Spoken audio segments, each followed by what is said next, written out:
Let's begin our study of the gravitational force. We all know from experience that objects fall toward the surface of the Earth when dropped. In chapters 2 and 3, we studied this motion and found that if we neglect air resistance, objects fall near the surface of the Earth with a constant acceleration whose magnitude is 9.8 meters per second squared. However, we never said why the acceleration has this value. The reason is pretty cool, as we'll see later in this section. The acceleration due to gravity is just like any other acceleration, and Newton's second law tells us it must be caused by a net force. This is the gravitational force, the first of the fundamental forces we will study in this course. Guess who provided a coherent understanding of the gravitational force? Yep, it was Newton. His law of universal gravitation is stated as follows. Every particle in the universe exerts an attractive force on every other particle. A particle is a piece of matter, small enough in size to be regarded as a mathematical point. For two particles that have masses m1 and m2 and are separated by a distance r, the force that each exerts on the other is directed along the line joining the two particles and has a magnitude given by g m1 m2 over r squared.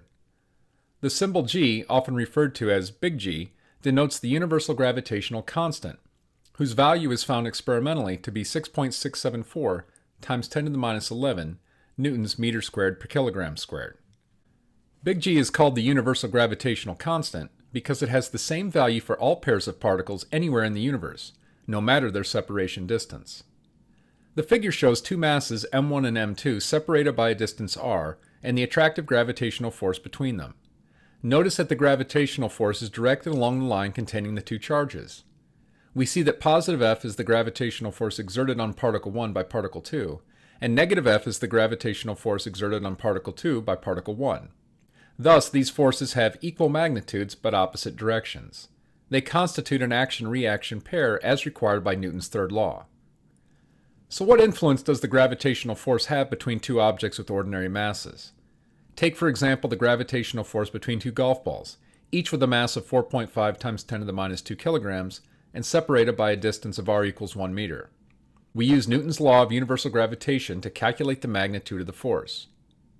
Look at the size of the force. For comparison, you exert about 1 newton of force when you push a doorbell. The gravitational force between ordinary objects is incredibly small. However, if one of the objects has a large mass, like the Earth for example, then the gravitational force can be large. Strictly speaking, Newton's law of gravitation only applies to point particles, but Newton was able to prove that larger objects with finite size can be considered to be particles for purposes of using the gravitation law, provided that the mass of the object is distributed with spherical symmetry about its center. In this case, r becomes the distance between the centers of the two masses, and not the distance between their surfaces.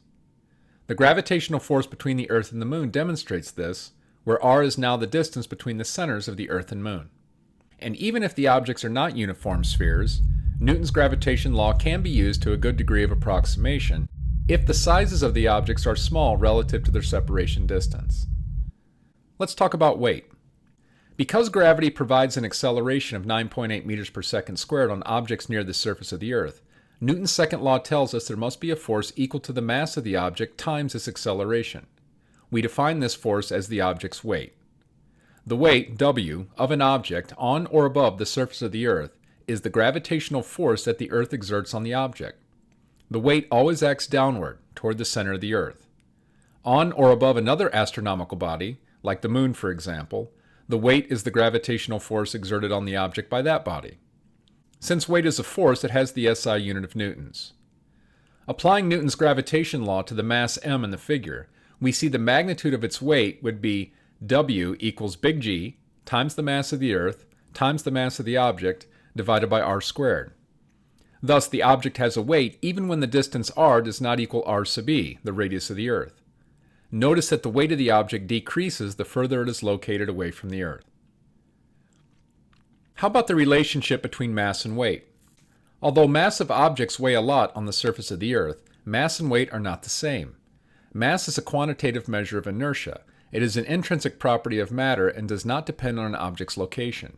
Weight, in contrast, is the gravitational force acting on an object, and can thus vary, depending on how far the object is above the Earth's surface, or whether the object is on or near another body, like the Moon, for example. The weight of the object can be written in two ways.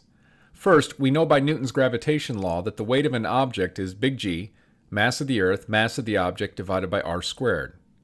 But we also know by Newton's second law that this must be equal to the mass of the object times its acceleration, or W is equal to ma.